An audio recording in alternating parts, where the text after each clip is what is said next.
Now I've got your attention. Today, I've come to Iwate Prefecture in the north of Japan to learn about the history of the area and specifically find out more about their famous Tankaku-tei, or the Japanese shorthorn breed of Wagyu. I'll also be giving a very in-depth review as to what makes this type of beef so damn good. But I'm not alone. I've been joined by Tohoku's most famous and only Canadian resident to help me on my journey. Hi! Shala. Wait, Shala doesn't eat meat. Hi! Oh, I did not think this through. But don't worry, Shala has also posted her own video highlighting her own separate adventure throughout Iwate, involving the two of us exploring the haunted Japanese inn. Now, before we begin, we have to take a journey back in time. Though the Earth itself is over 4 billion years old, us humans have only roamed its plains for around 200,000 years. Scientists and historians alike have for generations pondered the question of just how our simple-minded, prehistoric ancestors lived. Oh. This is a lot harder than it looks. What's going on? It's fucking cold. Actually, this is the Goshono Jomon Museum, located in Ichinohe town here in Iwate, a site where they recreate the prehistoric history of the Jomon era of Japan, which started around 14,000 BCE and is the earliest indication of human life in Japan. Many artifacts and relics from this era were found here in Iwate, so I thought, why not start learning about the area where it all began? You can try Jomo experiences, visit recreations of the hut people used to live in, and most importantly, experience what life was like when I was growing up. Now, let's skip forward 1,000 years or so we can talk about beef. In the olden days, one of the most valuable resources of people was salt. And Iwate, being a prefecture connected to the sea, was a perfect place to collect salt for trade. But the salt needed to be transported from the ocean into the mainland to sell. And have you ever tried to move tons of salt without a car? That shit's heavy. And that's where cows come in. The people of Iwate bred a non-breed of cows to move salt through forests and up mountains into the center of town. This came to be known as the Shiono Michi, or Salt Road, and would take days to trek through. Or a few minutes if you just pretend to do it for a video. But how do you know if a bull was up to the job of carrying all that cargo? Well, in the olden times, they had their own way of deciding. Bullfight. No, not like that. In the past, the people of Iwate would hold competitions to prove which bull was the strongest. 2 cattle entered the ring and lock horns until one would run away, and whoever won got to carry the cargo. And even now, as a celebration of this history, the town of Noda still holds an annual bullfighting event.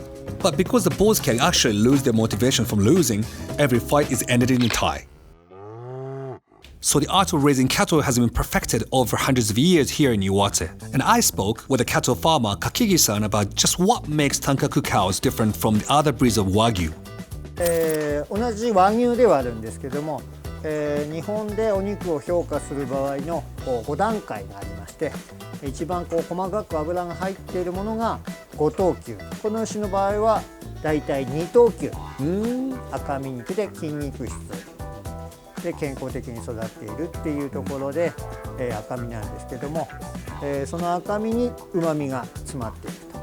Kakigi-san also informed me that shorthorn cows are raised on a special diet of hay, corn, and fermented beans that both give them healthy and change the flavor of the meat to be sweet without being as high in fat as other Wagyu beef. And unlike other types of Wagyu, Iwate's cows get to spend a lot of time outside grazing and are bred using more natural means.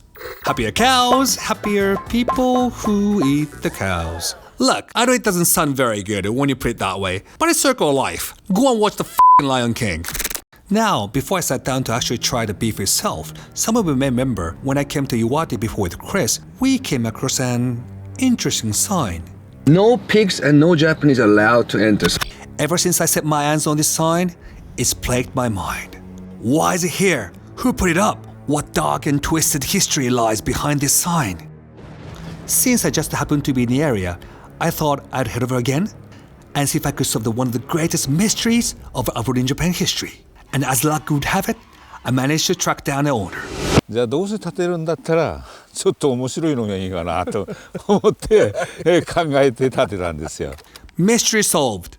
Now with that out of the way, it was time for today's main event. Today, I came to a restaurant called Tankakute. They're specialized in Tankaku beef and in form of yakiniku. So the reason why I chose yakiniku is that unlike steak, you're able to enjoy many different parts of beef. Right in front of myself is tongue, short rib, and some parts between ribs, and that actually the flavor stands out, and we call it nakauchi, and some other parts as well. The 4 types of beef it came at the yakiniku. You always start from beef tongue, Tankaku beef tongue. The sauce. Okay, let me try it.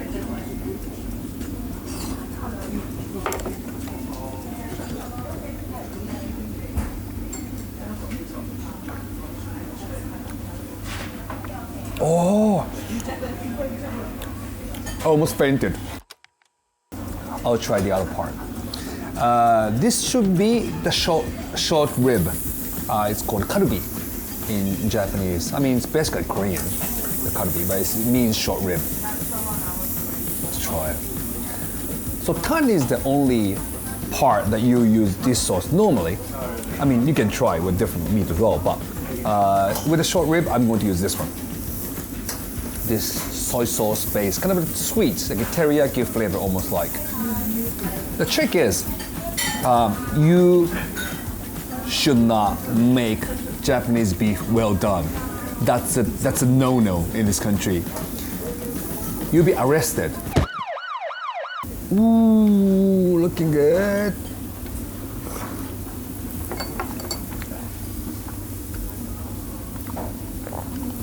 This is amazing.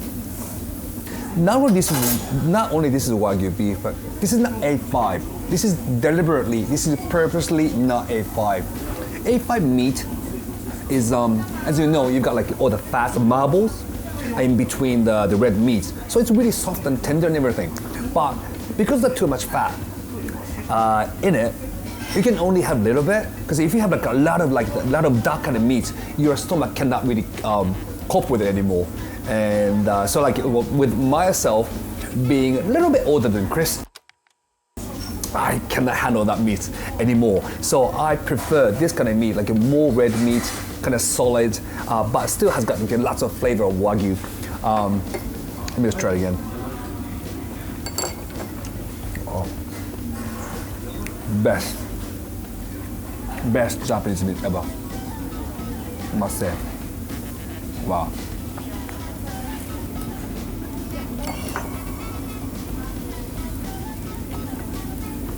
Oh. Holy cow. So that's it for the video.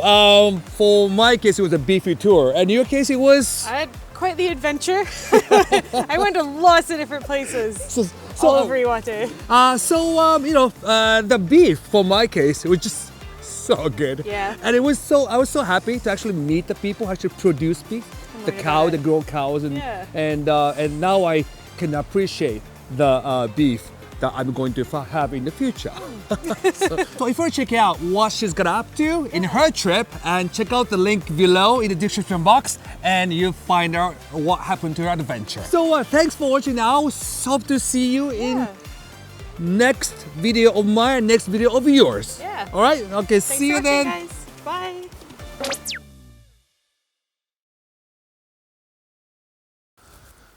Are you Japanese? Yes, I'm Japanese. No pigs, no Japanese. What? No Japanese? No pigs? Cameraman, are you Japanese? Come on. Why? Why are you only cameraman? Why?